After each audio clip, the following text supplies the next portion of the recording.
Magandang hapon po sa ating lahat mga kabayan. Dati, no, ang liliit pa nito pero ngayon ang lalaki na at ang lalaki na rin ng mga bunga mga kabayan. Ayan po, ganun kasipag si Kuya Domingo. 'Di ba? Ang taong masipag talagang hindi magugutuman. So ngayon ay bisitahin natin sila muli. No, kumustahin natin.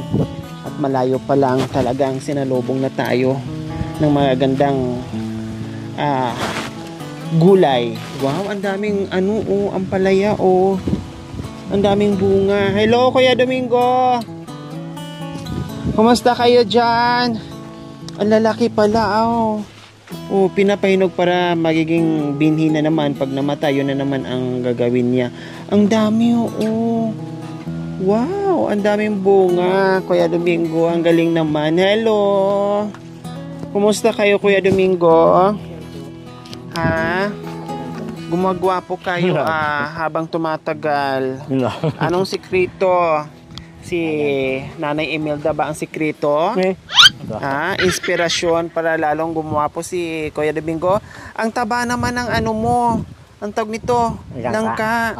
Wow. Kumusta yung yung mga pichay mo? Ayun po. Ay pwede natin masilip? Opo, sige po. Tara. Wow! Ang lalaki na. Ito ba yung tinanim mo Kuya nung nandito kami? Hindi po, pangalawang lagay ko na po yan. Ay, naka-harvest ka na? Opo. Nabenta na yung una? Opo. Magkano ang benta mo? Hindi ko naman hindi ko na naipon. Utay-utay yung pagbenta. Oo. Pero at least, ay nabenta mo. Ang lalaki pala na. Pangalawa na po yan. Hala. Wow! Wow, ang ganda, Ayan po mga kabayan, ang ganda naman nito, Kuya Domingo. Ang tataba nila. Diyos ko, kahit pala yung dikit-dikit, Kuya Domingo, okay lang? Okay na po yan. Ha? Opo. Kasi ito ganito po yan Kailangan po yan, pag di yan nakadikit, nakaganyan ang dahon yan Mahirap hawakan. Diyos ko, ang dami. Ilang kahon po mga kabayan. Mayroon pa doon, sunod-sunod po mga kabayan. Sa isang kahon, makakuha ka ng ilang tali. Diba? 3 puno lang ang kailangan. Magkano ngayon? Ang binta mo doon sa 20. Pero yung mga kabayan, 3 punong gaya malalaki ay 20 na. Diba? Kulang ko yung ma'am na minsan 380, 350, isang ganyan na. Pupunta sila sa iyo.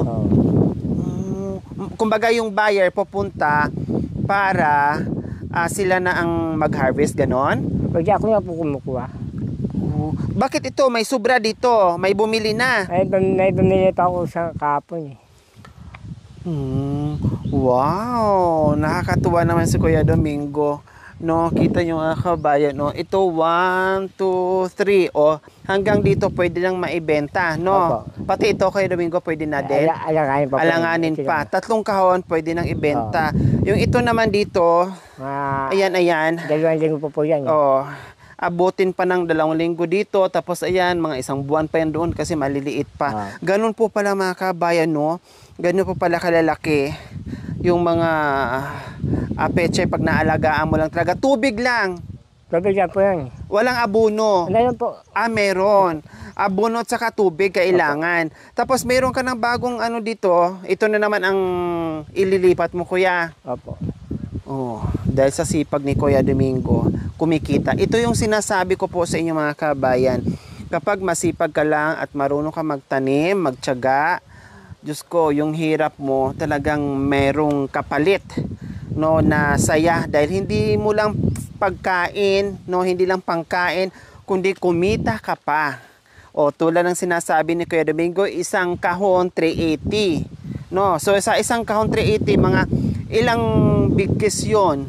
Minsan po ang ginagawa ko po mga 4-20. Depende sa laki. Conforme doon sa laki pala. Tama, no? Conforme doon sa laki. So at least 380 biro mo 3 kahon magkano na, 'di ba? Siguradong pera na. Plus, ito maliliit pa nung nakaraan. Opo, marami pang bunga. Ang daming bunga. Wow! Anong tawag dito Kuya Domingo na sili? Siling labuyo. Maanghang ba yan? Opo, Ito yung labuyo. Bakit ang lalaki? Yung isang, ano yan, yung Isang klase. Oo, isang klase. Grabe mga kabayan, ang liit oh. Ang liit ng puno niya pero akala mo walang bunga kasi green, parang dahon lang din pero ahitik sa bunga. Yan, ang dami. Ayan oh. Oh. Diyos ko, nakakatuwa naman dito Kuya Domingo sa tirahan mo. No, ang daming gulay. Tapos ayun naman yan Kuya. Bataw. Bata, Opo. patani, may bunga na. May bunga po Ayun yan. na, kulay May purple. No, ayan po mga kabayan. 'Di ba yung iba green na green, ito purple naman mga kabayan. Akala mo orchids, no? Ayan oh, parang orchids lang mga kabayan. Pero yung bulaklak niya para magiging ganitong bunga.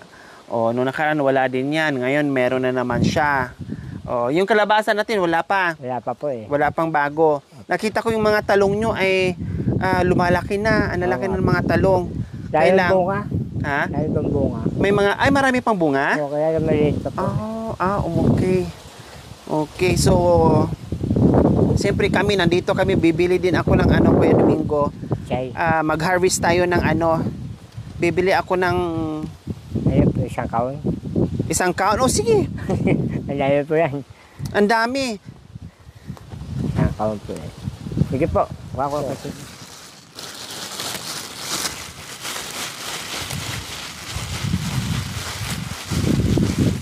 Ganyan lang. Putulin. Akala ko hanggang ano puno. Hindi na. Pagwas na tinanggal yan, hindi natutubo Kuya. Hindi na po eh. Hindi na. Ala, ang tataba. Grabe. Ang lalaki, ang tataba. Tsaka walang sira, no? Hindi na Fresh. po eh. Ang laki oh. Ang laki. Oh. Ayusin natin pag-file para hindi mabugbog. Oh, di ba? Ganyan kasi pag si Kuya Domingo. Nilaga. Ang sarap sa nilaga. Bigay ka po ma'am na ano, baka. Baka. Ito sa inyo. Nilagang kambing. Nilagang baka. Nilagang kalabaw. Lahat pwede.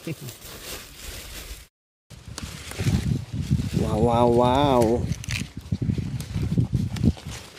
Ayan. Kaya naalala nyo po mga kabayan, meron tayo na i-vlog na isang aita, isang pamilya, no, mag-asawa. May kapansanan. Ang kapansanan lang doon is yung sa paa lang. Tingnan nyo naman si Kuya Domingo, hindi lang isang paa, kundi yung mga kamay pa niya, no? Kung ano yung nagagawa ni Kuya Domingo, kaya din niyang gawin. Kaya minsan-minsan, no, talagang kailangan lang natin dumiskarte. Hindi tayo nakabase doon kung anong meron tayong kapansanan, no? Kasi kung doon ang titingnan natin, wala tayong magagawa. Wala tayong magagawa, wala tayong diskarte na magagawa. Kung isipin natin na lang araw-araw yung kapansanan natin, kailangan gagawin din tayo ng paraan, no? Katulad sa ginagawa ni Kuya Domingo. Sabi nga nung asawa ay masakit daw yung paa, no? Hindi hamak. Mas masakit yung paa ni Kuya Domingo kaysa sa paa ni Kuya doon sa katutubong aitas natin. Nagulat nga ako mga kawan, sabi ko, ang sisipag ng mga katutubong aitas natin, no? Sila ay wala silang trabaho, umaasa lang sa mga kapatid. Pero naalala ko kaagad si Kuya Domingo, sabi ko, pumasok kaagad sa isipan ko, kaya nga ni Kuya Domingo lahat ng trabaho na ginagawa natin na normal na tao, lahat kaya din gawin ni Kuya Domingo sa kabila ng kanyang kapansanan. Kaya sabi ko, naku, paalang ang kapansanan. May isang paa pa, may dalawang kamay pa. Pero sa Kuya Domingo, naku, halos. Nakita nyo naman po mga kabayan kung ano. O ngayon, kumita pa.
Pechay kayo dyan. Pechay, pechay. Fresh, mataba, sariwa. Oh. Nung nakaraan po ma'am, nagugi ako din sa pag-ganito nito. Nung Nung una. nalugi ka? Bakit? Hindi ko na-ibenta kasi maraming sira. Ay, oo. Napansin ko nga maraming butas-butas. Opo. Ay, ito, medyo maganda ito. No, halos lahat. Halos lahat. Maganda yung tubo niya, no? Opo. Sus ko, sayang. Di ko nadala si Ate Emelda. Mag-i-enjoy sana sa pamimitas.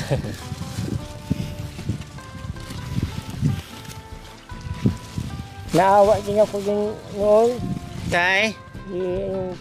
Ate Emelda? Ingat mong pa doon. Ay, parehas pala kayo. Sabi niya, kawawa naman siya. O ngayon sinabi mong kawawa siya, parehas pala kayo ng nararamdaman sa isa't isa. Eh, bakit hindi na lang natin pag-isahin yung awa niyo? Eh, tayo dyan mo. Ha? Ha? Eh, tayo dyan. Patay tayo dyan.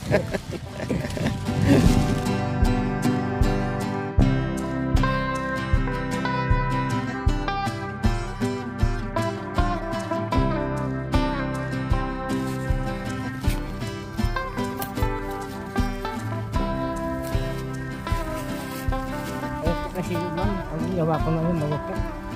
Mawag po. Malutong kasi eh. Mawag po. Diyos ko, ang sarap nito. Ang sako. Isang sako. Okay. So ma'am? Ay, tama na. Tama na. Wala nang babalikan yung buyer mo. Naga po yan. Tamang-tama, ma. Next month, mayroon pa yan. Wow, puno yung aking plastic na malaki. Oh, di ba? Bakit naaawa kayo ni Ate Emelda? Ano po yan eh, mas nakakawa po sa akin yun. Mas kawawa siya sa'yo. Bakit nasabi mo mas kawawa siya sa'yo, Kuya Domingo? Babae po kasi. Maawa kasi sa mga babae. Maawain kayo sa mga babae. Ay, yung mga alaga ko nga po eh. Hindi ko pinabayaan yun. Gusto ko pagkabinalaw, gusto ko namin din sa bahay. Nakauwi na sila. Kahit nga po sa Caloocan eh. Kaya masama nga po, nung tunay na kadugo, may masama pa siya. So ayan po mga kabayan, naka-harvest na tayo ng isang kahon. So syempre mag-iiwan din tayo dahil may pumupunta tong buyer ni Kuya Domingo. Hindi pwedeng ubusin natin. No, matikman ko lang yung pagod at pinaghirapan ni Kuya Domingo ay masaya na ako. Sobra akong natutuwa at lalo akong napahanga ni Kuya Domingo na may tulad niya na hindi iniinda yung kapansanan, no? Hindi tinitingnan kung anong kulang siya. Basta ang alam niya, gumawa ng gumawa para meron siyang malalaga tulad nito. O di ba? Grabeng sakripisyo dito ni Kuya Domingo mga kabayan. Grabe yung hirap niya dito bago ito mabuo at bago magkapera. Kaya ngayon, grabe, sobrang tataba at gaganda ng kanyang pechay mga kabayan. Okay, so ayan po yung aming harvest mga kabayan. Isang plastic na po mga kabayan. Oh, di ba? Maglaga tayo ng masarap na karne. At damihan natin paglagay ng sariwang pechay. Okay, so yun lang po yung aming mapipitas. Hindi ko alam kung mayroon pang mga talong. Maliliit pa po. No, maliliit at sayang siguro nakapag-harvest na si Kuya Domingo. 'Di ba? Nakakatuwa naman Kuya Domingo yung mga pananim, pati yung mga halaman ni Kuya Domingo. 'Di ba? Ang tataba din, ang ganda naman ng bulaklak. Oh, see? Ganun lang po mga kabayan. Pati yung malunggay, ang sarap. Kumusta pala yung balon mo dyan? May mga tubig pa? Ano po eh. Marami pang tubig. Hindi naman nauubusan yan, no? Kuya, 380 yung kahon. Oh, ito. Oh, keep that change na. Hindi po. At may dagdag pa, oh. Oh. Thank you po. Para may pasubra. No? Thank you po, ma'am. Walang anuman. Ako'y natutuwa sa ginagawa ni Kuya Domingo.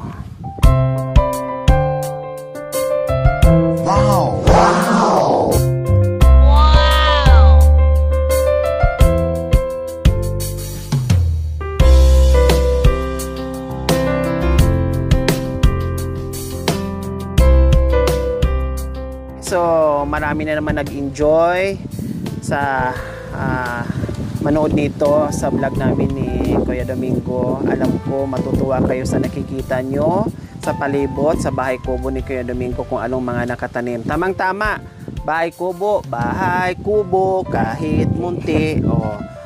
May halaman doon. Sari-sari. Ayun, diba, kabisado ni Kuya Domingo. Okay, so ayan po mga kabayan, maraming salamat po muli sa ating lahat. Huwag niyo pong kalimutan, pakishare, subscribe sa aking YouTube channel, Lori Aquino Talita. Maraming salamat po, God bless us all. Bye, Kuya Domingo. Anong mensahe mo pala kay Ate Imelda? Ano po? Mamusta na po ako kay Imelda. Okay lang ako. Kaya makabasa din. Okay lang ba sa'yo mapasyal ako sa'yo ng isang linggo? Okay lang po yan. Tabi tayo Ako, pakikay. Mga guys din yun. Okay, sige.